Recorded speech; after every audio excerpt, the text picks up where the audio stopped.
sige, okay. Magsabunutan daw kami.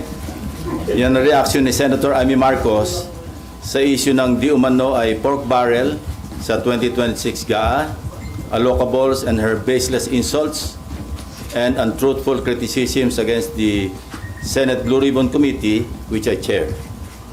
Either Senator Amy thought na piluka yung buhok ko or she was insinuating na bakla ako. Kaya siya nagamo ng sabunutan. On both counts, I say nothing can be farthest from the truth. Una, hindi po piluka ang aking buhok. Idugtong ko na rin na walang peke sa mukha ko. Hindi rin pustiso ang ngipin ko. My teeth are all mine. Ulitin ko, walang peke sa anumang bahagi ng aking mukha. Pangalawa, lalong hindi ako bakla. At kung iniisip ni Senator Amy na bakla ako, wala siyang maaaring makita na macho dito sa mundo. Pangalawa, or anyway, please don't get me wrong, I have nothing against homosexuals.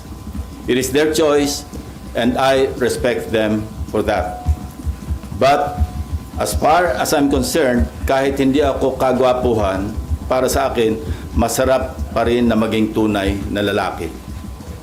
At tulad ni Tito Soto at Kiringo Hunasan, macho din po ako. Lalaking lalaki. Period. End of discussion.